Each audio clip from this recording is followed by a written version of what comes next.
Web archiving is more commonly being regarded as an obligation, argued by the human need to preserve traces containing information about the man and the surrounding him reality.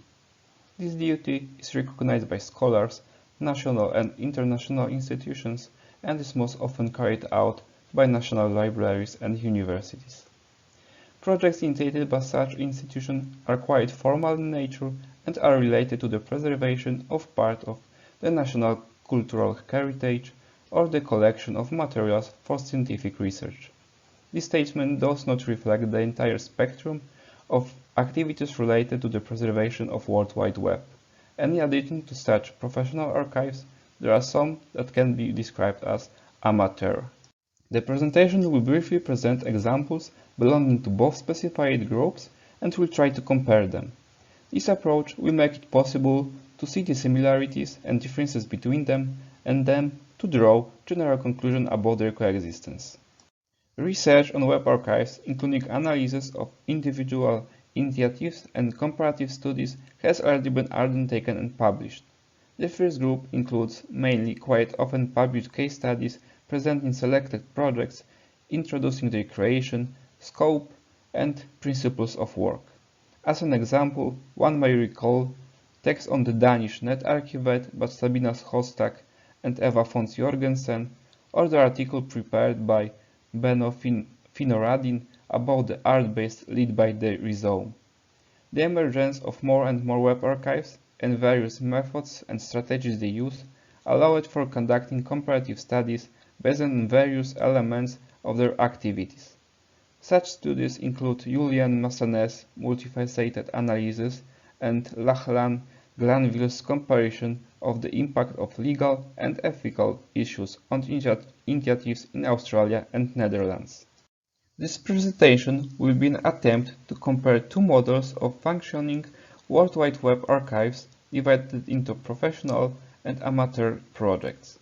The analysis will be based on few selected examples that, in our opinion, correspond to the proposed types and previous observation of similar initiatives. Typical representatives were selected as examples of professional archives: United Kingdom Web Archive and Netarkivet, while Archive Team and RHIZOME were selected as amateur projects, which are good models of grassroots archiving. Basic issues on which the comparison will be carried out can be reduced to the three questions. The first one concerns that what professional and amateur projects want to archive. The second is what it is dictated by, while the third question relates to how that process looks like in both cases. The information needed to conduct this analysis was obtained from publicly available sources, studies on selected initiatives, their websites, and legal regulations. Before presenting examples, the division into professional and amateur web archives one should clarify. As a professional or official, we mean the initiatives that are most often launched by official institutions such as national libraries or universities. Their functioning, including the purpose and scope of operation, are often regulated by law, and they have full-time employees and their own infrastructure. Examples of such archives are the Internet Archive and National Web Archives. On the opposite side, there are amateur or grassroots initiatives, for which the Archive Team and RHIZOME can be considered as representative instances. These projects are often bottom-up, self-regulating, and mainly voluntary. The proposed division does not create boundaries and can be seen more as a spectrum, as Ralph Schroeder, Yves Brugger, and Josh Coles noted in their paper. Individual projects can be more or less professional and more or less amateur. The initiatives selected for the analysis, however, seems to be sufficiently spaced on this scale to be comparable. Archives regarded as professional will be discussed first, starting with the UK Web Archive. This initiative was launched by the British Library in 2005 in collaboration with the other libraries subjected to the legal deposit law. As its founder said, the motivation to start the project was the fear that resources from the World Wide Web might be lost. Initially, the UK Web Archive relied on the selective archiving of UK-related websites. After the changes introduced in 2013 to the Legal Deposit Libraries Act, it was possible to introduce whole domain archiving because it allowed to collect web resources if they or their creator are related to the UK. UK Web Archive, basing on these regulations, collects materials for domains related to the United Kingdom, websites containing information about relation with it, for example contact details, or hosted on servers in the UK. Bulk harvesting of the UK domain takes place once a year, while selected sites can be collected more often as needed. In addition to this main collection, the archive, in collaboration with other institutions and researchers, creates special thematic collections. Another, but remarkably similar archive is the Danish Netarkivet, also established in 2005 and initiated by the Royal Library in Copenhagen and the State and University Library in Aarhus. This initiative was made possible by the introduction of the Act on Legal Deposit of Published Material at the end of 2004.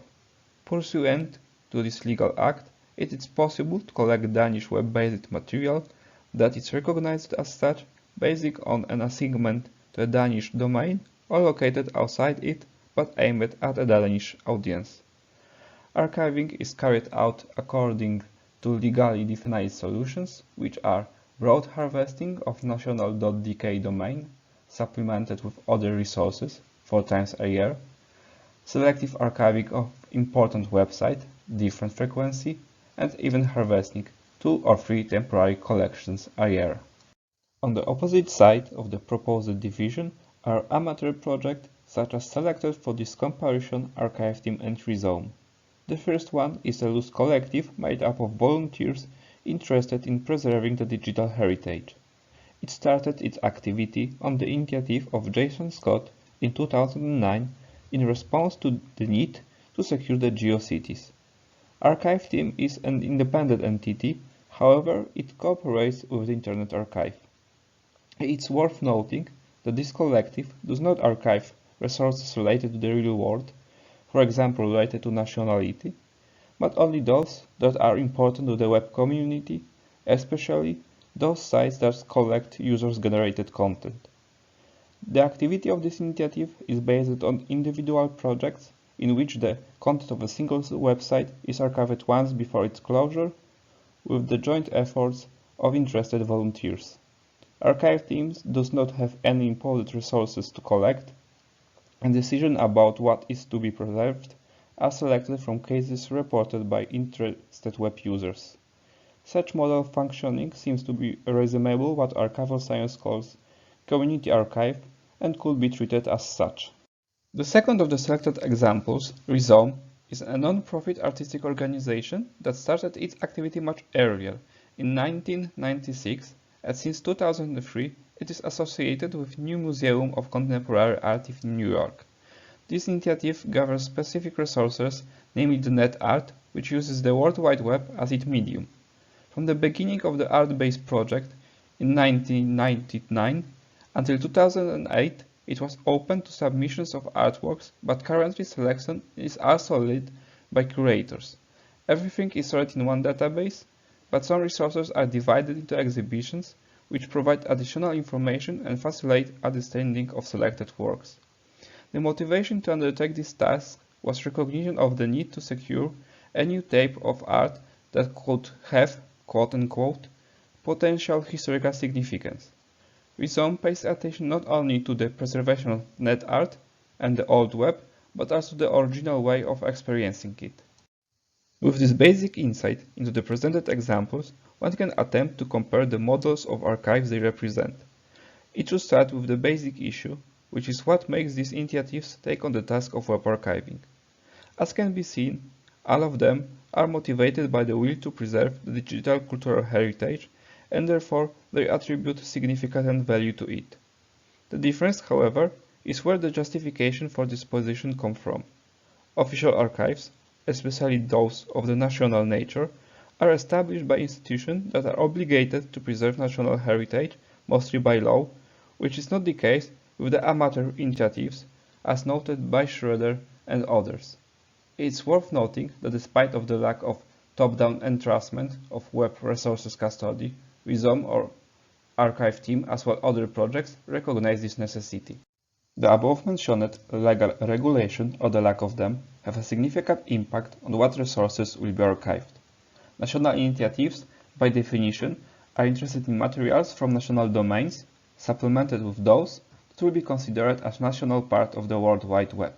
This limitation is obvious and natural, but it also allows them to effectively collect specific resources. On the other hand, not having to refer to national heritage allows to focus on the other issues which can be observed in the case of the archive team. This initiative focuses its activities on netizens, the World Wide Web society.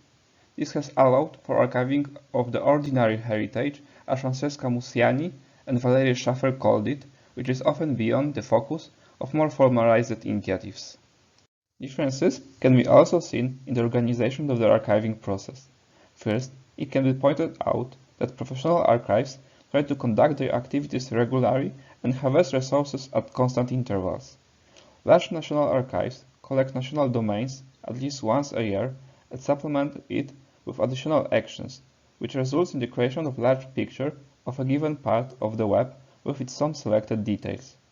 Amateur projects can adopt a different way of functioning based on social activism and archive more in an interventional way. Secondly, the use of such model results in reliance to a large extent on crowdsourcing and the work on the volunteers interested in the problem. In contrast, professional projects have own employees and use the help of surrounding community to a lesser extent. The comparison shows that official and grassroots archive may differ in many aspects, mainly that they gather different parts of the web and organize their work differently. However, a common element, as can be concluded from the presented examples, is the will to preserve the digital heritage, which may result from legal obligation or the independent recognition of this need. The emergence of bottom-up initiative is a positive fact. They seem to be similar to already existing more analog community archives because they can give a voice to minorities and allow the preservation of what could be left out. It can also be stated that both models are necessary and useful, which can be confirmed by, for example, published research based on the resources collected by them.